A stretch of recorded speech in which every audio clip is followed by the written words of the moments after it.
reminded you'll see me through. My confidence is in you, Lord. I'm not gonna worry, it'll all work out when I'm in your presence. I'm reminded you'll see me through. 'Cause you're holy and you're perfect, and there's nothing that you can do. And you're able, and you're willing.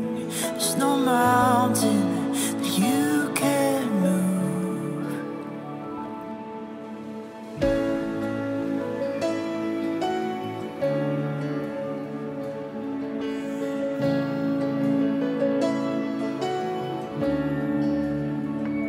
My confidence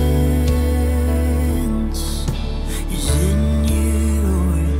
I'm not gonna worry, it'll all work out when I'm in your presence. I'm reminded you see me through.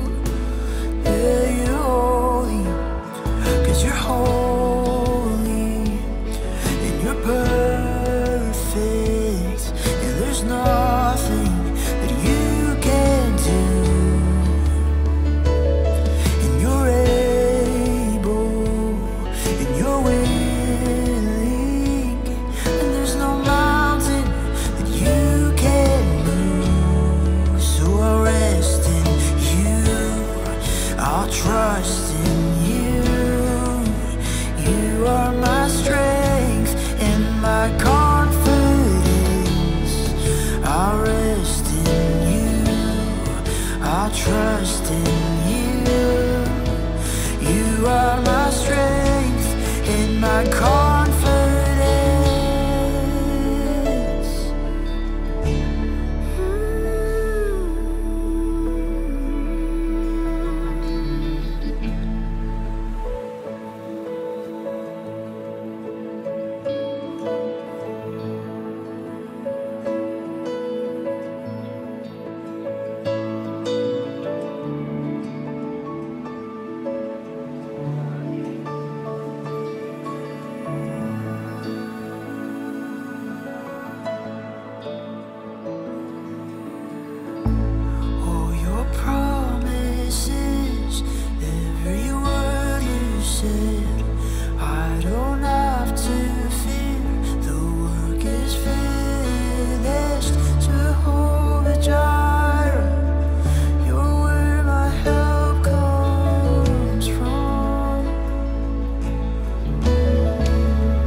You are my strength and my confidence.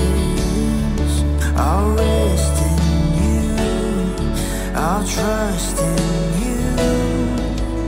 You are my strength and my confidence.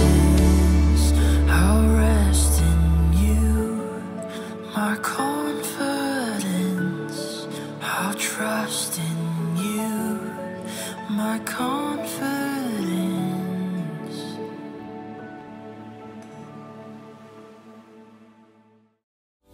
Hi everyone, Merry Christmas to your family. We want to let you know about some things coming up at the house and especially 4 ways for you to be a part of this church community.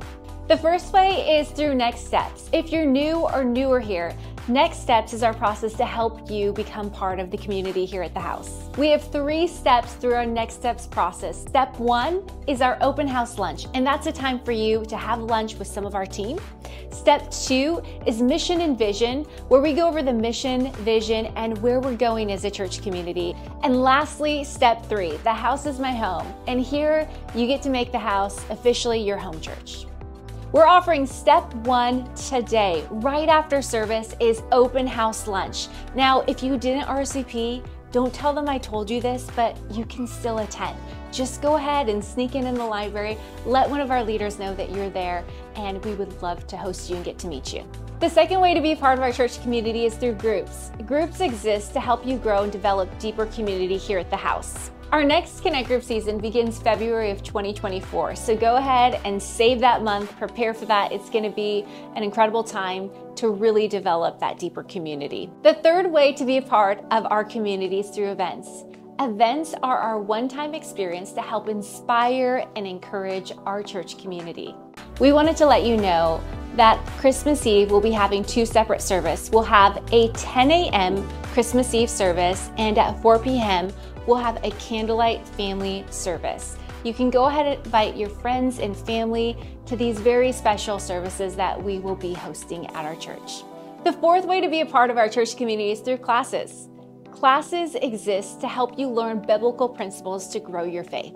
I'm excited to announce that come January 10th, for 4 Wednesdays, we're going to be going over the Gospels with Pastor Dana.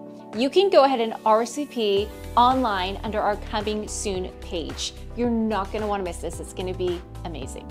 We hope that you're enjoying this whole series as we're doing Sabbath, a Christmas of rest. As you can see, there's many ways that we are trying to not only inspire, but to create moments and opportunities to help you grow in your faith. So we hope that all of these things that we're doing are inspiring and encouraging you. We love you. We'll see you guys next week.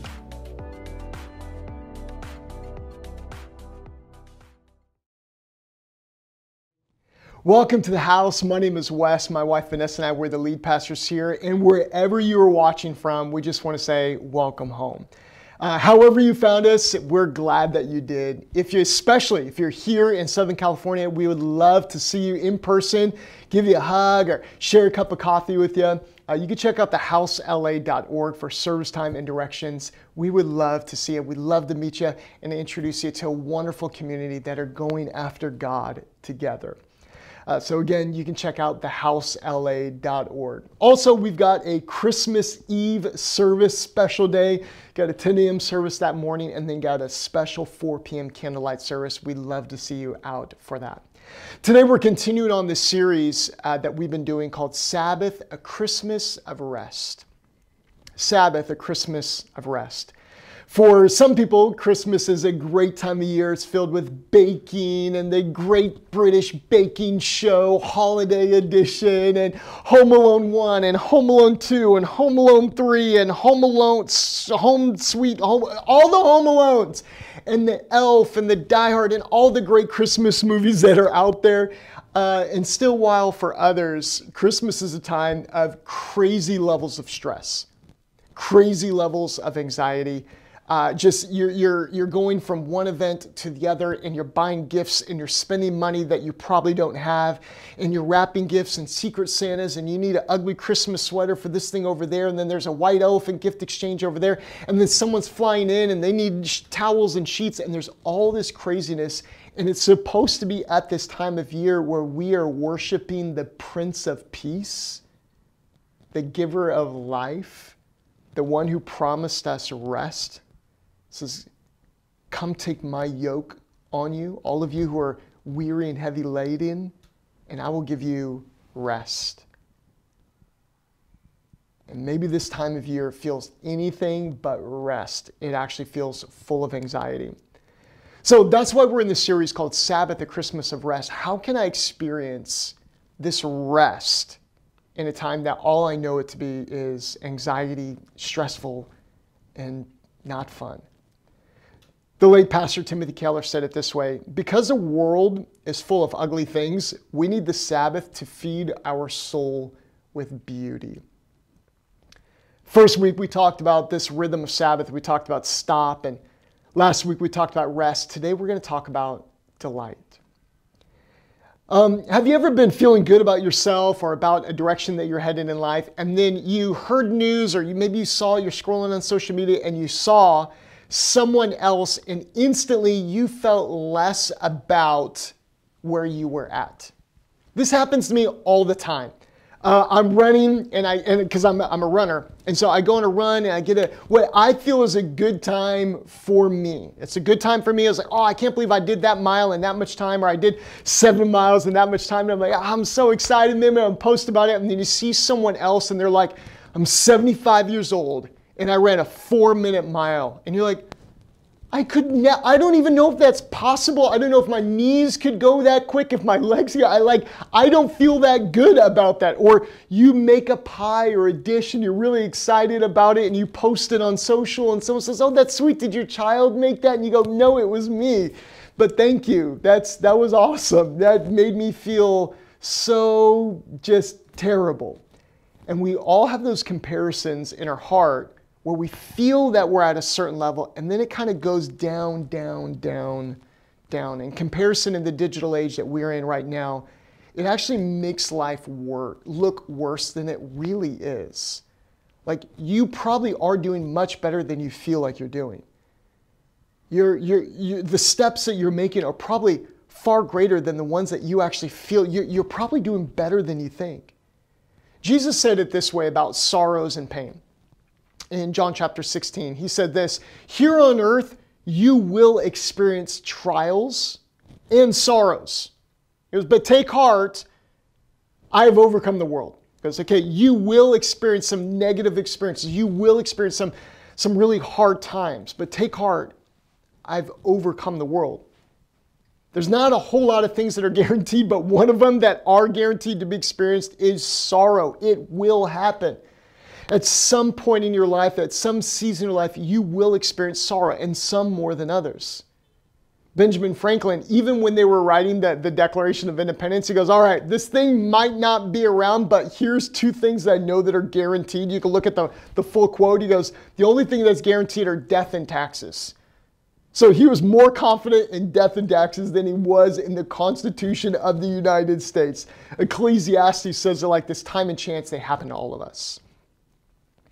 John 15, just before that last verse that we had read, Jesus says, I've told you all these things. He goes, hey, you're going to experience some sorrow, some negativity. But he also goes on to say, I've told you these things so that you would experience and that you would have joy, and that the joy would overflow. Joy that cannot be contained. Joy that just like explodes out of you.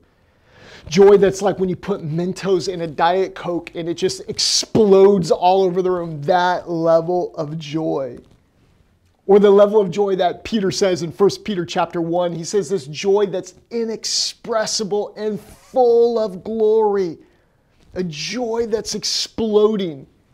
Jesus said there will be sorrow, but there will also be joy. Joy is accessible. So let's talk about joy. So we're talking about Sabbath, Christmas of rest, and we talked about stop, we talked about rest, and today we're talking about delight. Let's talk about joy for a minute. Psalm 37 verse 4, he says, take delight in the Lord and he will give you all of your heart's desires. Psalm 34 says this: those who look to the Lord will be radiant. They will shine with joy. Maybe you've had one of those friends that they're just like so happy when you see them, it's like, yeah, and just joy is exploding out of them.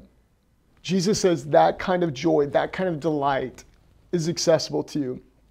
See, joy is both a noun and a verb. It is a feeling. I know some people have gotten mad when I've talked about joy and talked about happiness before, and they're like, there's more to joy than just the feeling of the frothy happiness on the inside of you. And I agree. But it also affects your feelings. The joy also affects the smile that's on your face. It's not only, it's not only a condition and it's a discipline, but also it is a feeling. 50 times in the New Testament, there's this Greek word, makarios. It's used 50 times in the New Testament. And sometimes that word, makarios, is used as happy. Sometimes it's used as blessed. And in the ancient Greek world, they also use that word as joy.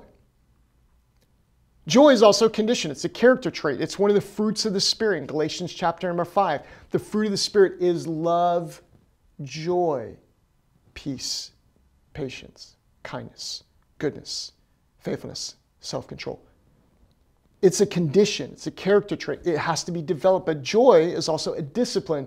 There are times sometimes where joy is just a choice. I choose to be joyful at all times, in good times and in bad times. When things are going great, market is up and to the right, and when I'm in a jail cell being persecuted for my faith in Jesus and I'm singing psalms at midnight, joy is also a choice. Sabbath, when we're talking about that Sabbath, remember Sabbath, it could be an hour, maybe an afternoon, or it can be a full 24-hour period. Sabbath is the discipline of the celebration, and it's also a mechanism for joy. Sabbath, that thing where I go, this is a spot of my week where I'm going to stop, I'm going to rest, and this is a spot where I go, no matter what, I'm going to choose joy. Genesis chapter 1, verse 31, because we're talking about where Sabbath came from when God made creation in 6 days, and on the seventh day he rests and he looks at his creation and goes, man, that is awesome. Genesis chapter 1, verse 31 says this, then God looked over all that he had made and he saw that it was very good. Evening passed, morning came, marking the sixth day. So the creation of the heavens and the earth and everything in them was completed. On the seventh day, God had finished his work of creation, so he rested from all of his work. God blessed the seventh day, declared it holy because it was the day when he rested from all of his work of creation. The word rested there, it's like to Shabbat, to stop, to rest. And what God did is he delighted in his work. It's like the feeling that you get after you finish a really big project at work. Recently, I'm finishing up the writing of a work that I'm working on that's going to be coming out next year, at the beginning of the year. And I remember the day when I finished all of the citations. It took me about 20 hours to go through the entire book and make sure all the citations were correct and that it was in the right APA format. And it was just a lot of work. And I remember walking through the house holding my laptop like I was a server at a restaurant. I was like, babe, I just finished. And me holding the laptop there didn't mean anything there, but to me, I was just, here is the result of 20 hours of citations that I am so excited that it is done. And I'm like, I'm celebrating, I'm reveling, I'm enjoying the completion of this work. It's when God blessed that Sabbath, that word blessed there is from the Hebrew word barak, which means to bless. The pause in Sabbath is to delight in a couple of things. So when we pause, when we stop and we rest, that stopping and resting is to delight in a couple of things. In God's word, in your life in God himself. Man, this is so amazing. Let me just pause and delight in the fact that I know God. There was not always a time when I knew God, and I know him now, and this is amazing. There was a time when I wasn't able to look at the blue skies. There was a time when I wasn't able to look at the family that God's given me, or look at the friends that God has given me, or look at the community of people in the church that I'm a part of. There was a time when I didn't know all of these things, and I didn't have all of these things. And so I'm going to delight and just go, man, this is amazing. It may not all be the way I want it to be, and my life may not look exactly everything the way I want it to look like, but I can just bless these things. I can look at these things and say, these are amazing. I can pause and I can delight in those things. Dan Allender says it this way: the Sabbath is an invitation to enter delight.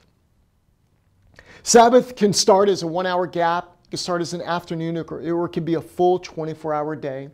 And learning how to do this in a weekly format, it's going to change your life, because for some of you, it's like you've been running 24/7. And so to now put a 1 hour gap in there, or an afternoon or an evening, or, just especially depending on your kids and schedule of life, it's going to take some work in there.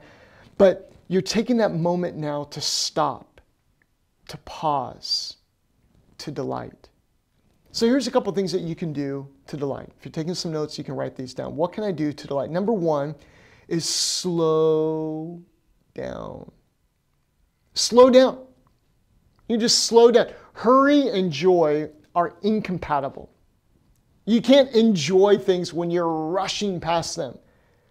I mentioned just a couple minutes ago that I'm a runner, and actually I enjoy running. And one of the things I really enjoy about running is the area where I run, there's almost no cell phone coverage. And I'm running up this mountain, up to the Mulholland, and I run up there, and when I get up to the top, there's like hardly any roads up there, and you can see all throughout the San Fernando Valley of Los Angeles, and I love it. And you can only take in all of those views when you're going slow, because I run slow. Okay?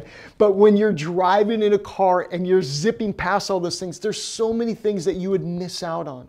You'd miss out on the trees. You'd miss out on the smell of the eucalyptus in the air while you run through certain areas.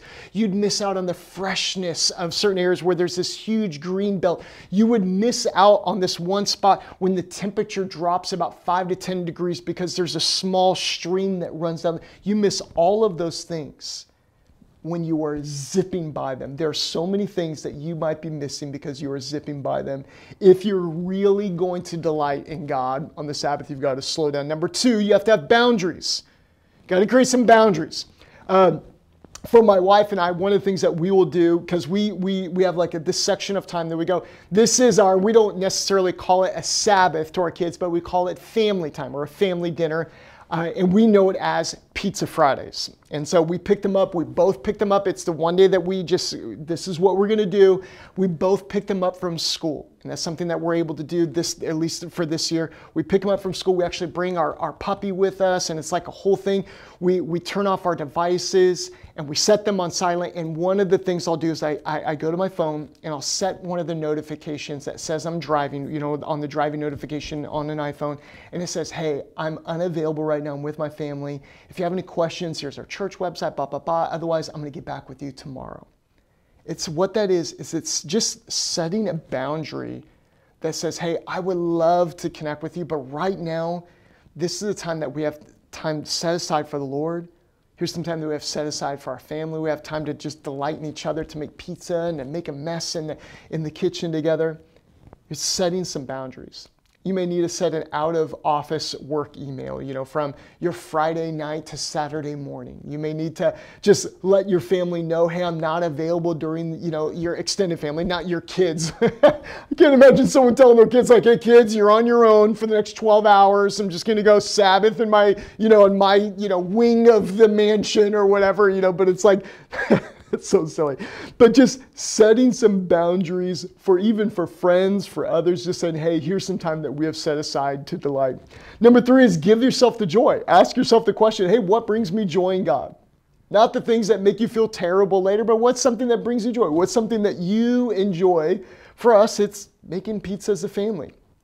Our son, he really likes this little sauce that I make, where I get some fresh crushed garlic and some rosemary that someone in our church gave us a bunch of their rosemary. So we chop it up and we put the garlic and the rosemary and we kind of brush it on the pizza together. And it's something that we just enjoy, and we connect and we laugh. And our daughter Stella tries to make the pizza and flour gets everywhere. But we give ourselves to those things that create joy. Here's 7 ways that you can give yourself the joy on the Sabbath. There's one of them, you can feast. You can have a good meal. Some people, they feast all of the time, and so when they then go to feast, it's just one more feast, and it's kind of lost its, it's lost its zest, it's lost its thing. It's kind of like if we had pumpkin spice lattes year round, it would kind of lose its thing, but the fact that it's only available for a certain number of weeks a year, that we get excited when pumpkin spice lattes come back. So if you don't feast all the time, you can have a feast on that day. You can get together with people that you love. I love seeing people in our church getting together to just share a meal together. Even when we were a brand new church plant, we used to do these things called, we call them family dinners. I say, hey, on Friday nights, invite some people from your community in the church just to come to your house and to share a meal together. Let's just have a family dinner together. You can practice gratitude. You can just think through all of the things that you're grateful for. It's not just a Thanksgiving thing. You can play. Maybe for you it's going on a run or going on a walk or playing a round of golf or going to a workout class or something like that. Find something that is exciting to you. You can make love to your spouse. I know this may sound wild, but even in Jewish writings, I was reading in one Talmudic writings, it says intimacy is encouraged on the Sabbath, not so much as a means to procreate, which is like work, but as it is to create a bond between the husband and wife. The next one is get out in nature, or hike, walk, celebrate the beauty of God in creation. Or the last one is share a Sabbath meal with friends. When we give ourselves time to delight in God, it forces us to pause all of our other anxieties and unfinished tasks and just say, God, I'm choosing in this moment to set my eyes on delighting in you and not on the unfinished task. So today, I want to leave you with this prayer. We'll put it on the bottom of the screen. You can screenshot it or you can record it. But here's a prayer that I want to lead you in that you can pray when you take that moment, whether it's an hour, an afternoon, or a full day, that you can pray this prayer on your Sabbath. God, you are King of the universe, the author of love and life. We choose to pause and remind ourselves that we are yours and that you are ours. You rescued us, and we will celebrate your goodness today, and we will enjoy your goodness today. Amen. Friends, I just want to encourage you on this journey of Sabbath, choose today to delight in God. Hey, next week we're going to continue on this series, even though it's Christmas Eve, but if you're in town, I want to encourage you to come check out either our 10 a.m. or our 4 p.m. candlelight service. We would love to see you there. Finally, just a big thank you to those of you for all of your generosity. Many of you, you've jumped in this journey with us, and I just want to say thank you so much. We can't do this. We can't continue on the messages and online platforms and websites. We can't do this if it wasn't for God's blessing, but also if it was not for your help. I know that at this time of the year, many people, they consider doing an end of the year gift towards a nonprofit or to a charity. And I would just love to encourage you to consider us in that end of the year gift. If you'd like to join us in that, you can check out thehousela.org/give. We'll throw the link for you up on the bottom of the screen. It's a tax-deductible gift, and if you want that to be reflected in this year's taxes, make sure that you give it either now or before the end of the year. Hey, next week, we're going to continue on this series, and I can't wait to either see you at our live in-person service or here online. God bless, and we'll see you back next week.